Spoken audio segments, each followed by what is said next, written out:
Hello, everyone. I am Mr.Dishwasher. Today, we continue watching the One Piece anime, episode 1047 to 1055. In the previous episode, Tobirappo were defeated, and Zoro and Sanji have returned. Luffy has also witnessed Momonosuke's transformation into a giant dragon. However, Momonosuke is not yet able to fly, preventing Luffy from returning to Onigashima. Currently, the intense battle inside Onigashima continues. First, Law's crew member, Beppo, is assisting Frankie with his companions. Secondly, the Beast Pirates have begun chasing Tama, who is protected by Usopp. Thirdly, Big Mom is in a fierce duel with Kid and Law, using Conqueror's Haki.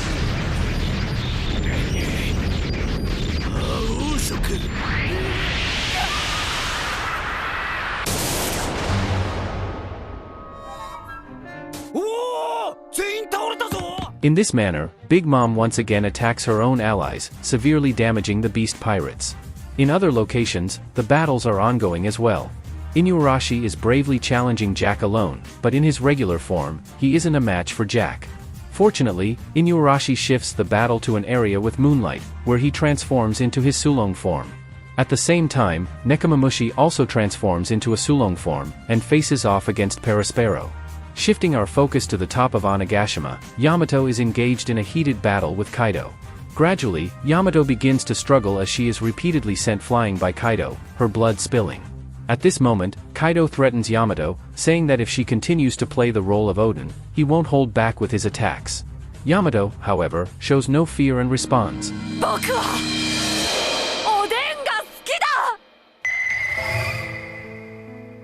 Rewinding the clock many years, Yamato was deeply moved by witnessing Odin's execution. She was inspired by his unwavering determination. From that point on, she started calling herself Odin and wished to help the land of Wano. Inadvertently, she also awakened Conqueror's Haki. Later, Kaido learned about this and locked Yamato in chains, depriving her of food. He hoped to break her spirit using these means, but Yamato still insisted on being Odin.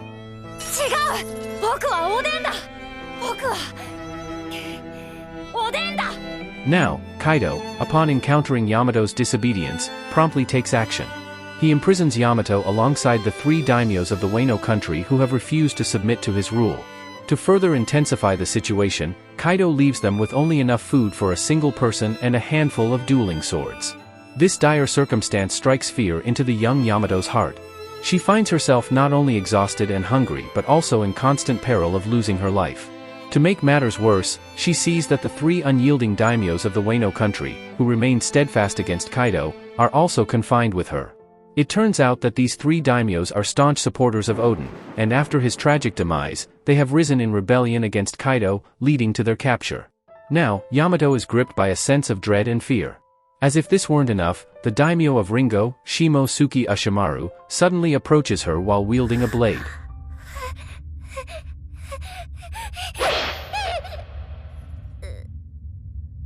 Unexpectedly, Shimosuke Ashimaru uses his blade to slice through a mere insect, leaving Yamato bewildered by his actions. Shortly thereafter, the three daimyos present their meager food supplies to Yamato and share with her a well-guarded secret: a true samurai's stomach never goes hungry. Therefore, the famished Yamato requests to partake of the food before her.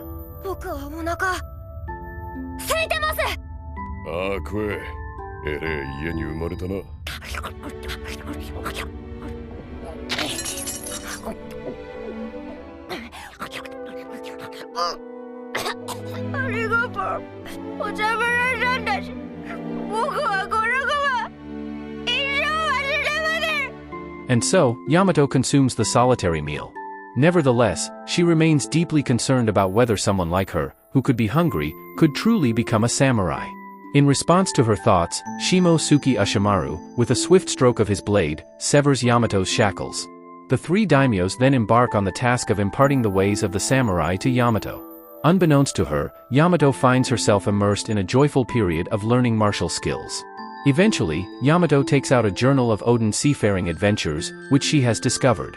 Since Yamato possesses limited reading abilities, the three daimyos begin teaching her how to read the diary. Within its pages, Yamato gains insight into the vastness of the world. She also learns, for the first time, that the world she inhabits is round.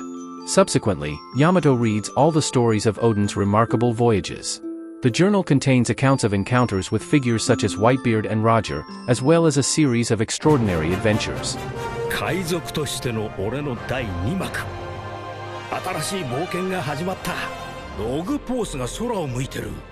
壊れてんのか？そうじゃねえ。行くぞ。世界は広い。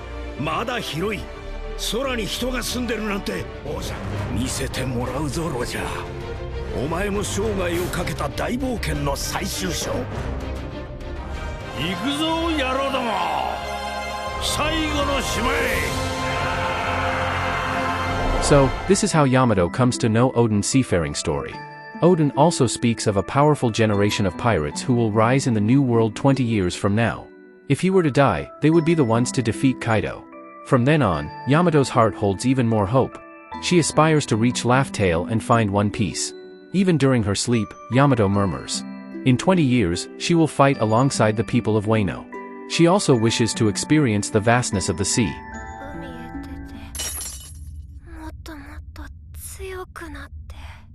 では、拙者たちはお主をここで死なせぬことで拙者たちには待てぬ年月ゆ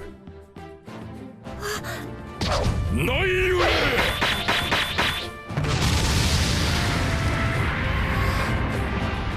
和の国を頼んだぜ。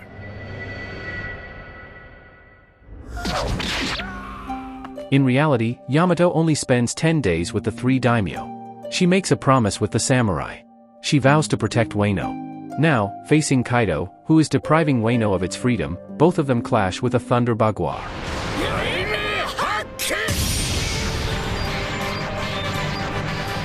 Currently, Yamato fights relentlessly against Kaido, fueled by her convictions. Yet, Kaido emphasizes that Yamato still carries the blood of a devil. Furthermore, Yamato never had friends or comrades. She believes she has a mission, but no one truly considers her one of their own. Since childhood, Yamato lives on Onigashima, always on the run, hiding and scavenging for survival. Many times, she has to scavenge for scraps just to stave off hunger. There was a kind soldier who once offered her food and blankets. This is the warmth that Yamato rarely feels on the island.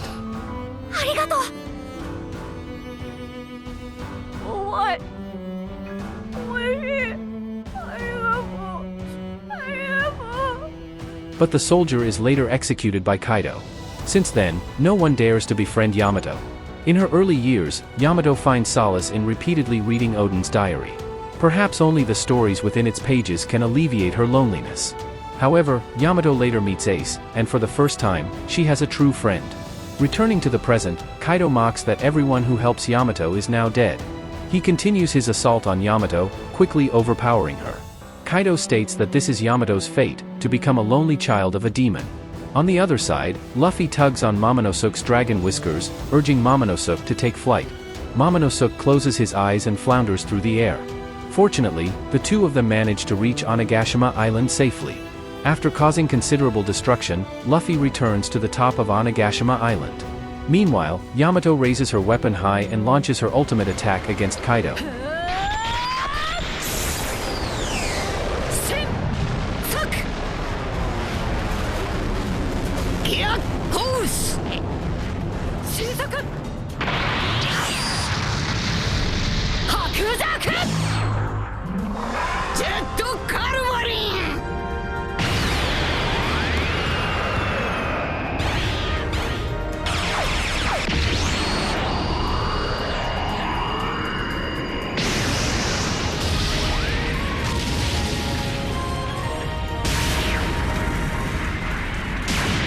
Finally, Luffy makes his return to Onigashima and sends Kaido flying with a single punch. At this point, Yamato has successfully completed her mission, and Luffy now regards her as a comrade. Then, Kaido transforms into his dragon form, while Luffy rides Momonosuke, confronting Kaido. However, when the two dragons meet, it results in an eclipse, obscuring the moon.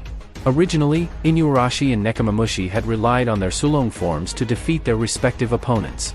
However, due to the moon being covered, Inuarashi and Nekomamushi revert to their original forms, and they are no longer a match for Jack and Perospero. The situation becomes dire. Meanwhile, under Luffy's encouragement, Momonosuke overcomes his fear and dares to attack Kaido, biting into him.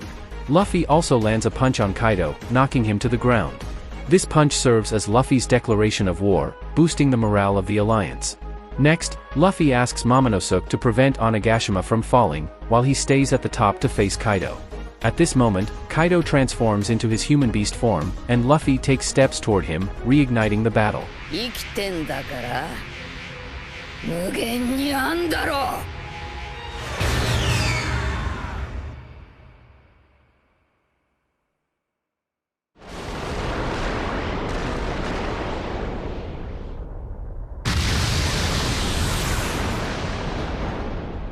天が割れたって。 Unexpectedly, Luffy and Kaido's confrontation tears the sky asunder. In response, Inuarashi and Nekomamushi once again see the full moon and transform into their Sulong forms. They counterattack Jack and Perospero, engaging in a fierce battle. After a grueling fight, Jack and Perospero gradually find themselves overpowered. Inuarashi and Nekomamushi launch their finishing blow.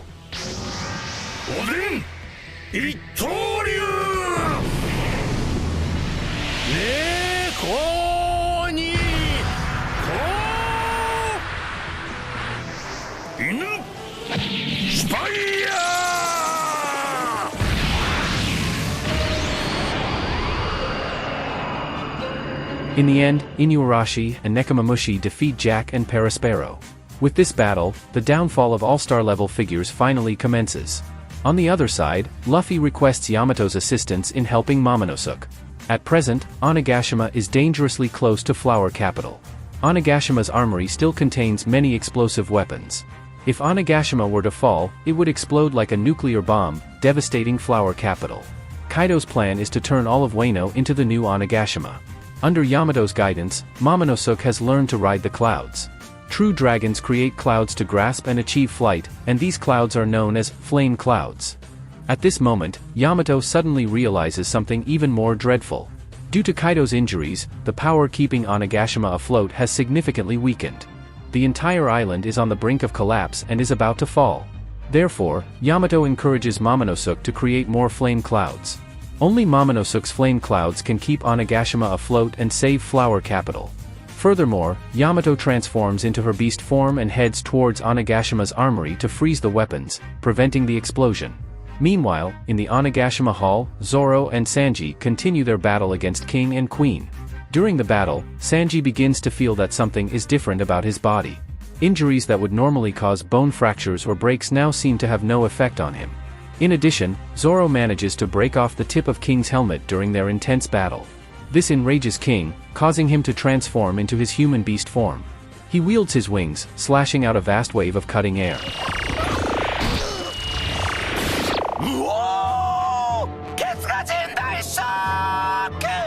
Next, King uses his air slash attack to send Zoro flying out of the Onigashima Hall. Zoro retaliates with his three-sword style, Ultra Tiger Hunt, clashing with King. This move sends Zoro to the outer edges of Onigashima, and King's helmet is severely damaged. LCOR, robe luxissu dans le contact CP0. Currently, the ratio of forces between the two sides in the war stands at 12,000 to 8,000. Upon learning this, Lucci issues two directives. Firstly, if Kaido is defeated, the world government takes control of Wano. Many warships are already en route to Wano. Secondly, CP0 must capture Nico Robin alive. Consequently, CP0 immediately mobilizes and engages in battle with Robin and Brook. On Sanji's front, he uses his Diable Jam to kick Queen to the ground. However, Queen emerges unscathed and decides to use his ultimate technique. Queen flattens his body into a straight line, and his overwhelming aura leaves Sanji shocked.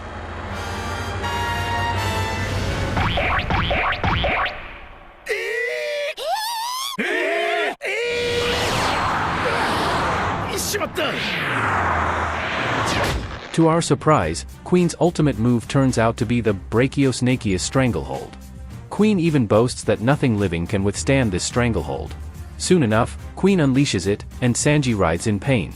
Moreover, Queen's original body is equipped with firepower weapons. He intends to deploy this firepower to obliterate Sanji.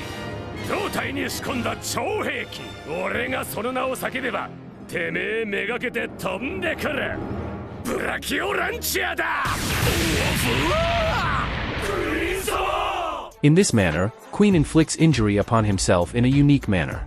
Sanji manages to escape the stranglehold and lands on the ground. At this moment, Queen confidently assumes that Sanji has surely perished. To our surprise, Sanji slowly stands up. Despite his body being twisted and deformed, he is essentially unharmed. He can even straighten his contorted body as if it were made of metal. Now, everyone is in awe of Sanji's physical transformation.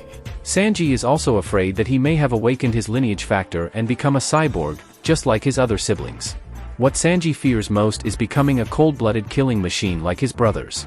At this moment, Queen takes advantage of Sanji's distraction and attempts to strike him down.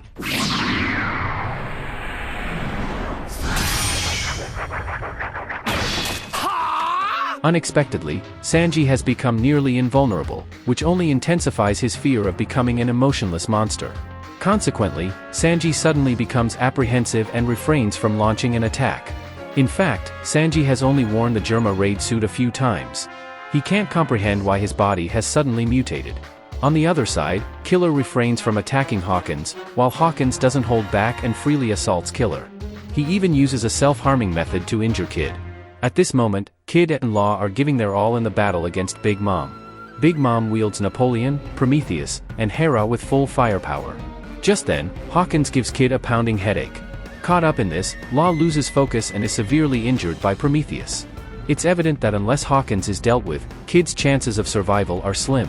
Meanwhile, on the other side, Killer, enduring a brutal beating, taunts Hawkins. He tells Hawkins that Hawkins must deeply regret surrendering to Kaido. The future that Hawkins aspired to is now unattainable due to his surrender. These words cut deep into Hawkins' heart. Killer then changes his stance from taking a beating and retaliates with a weapon. This time, Killer seems to pay no heed to Kid's straw doll curse.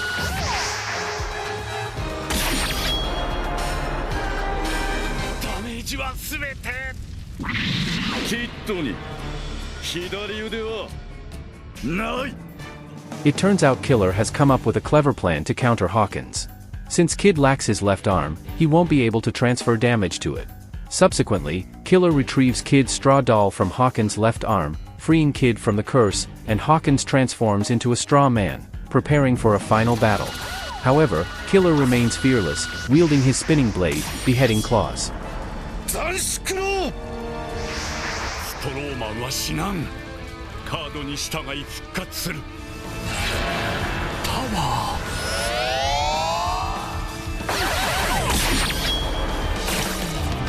Ultimately, Killer successfully takes down Hawkins.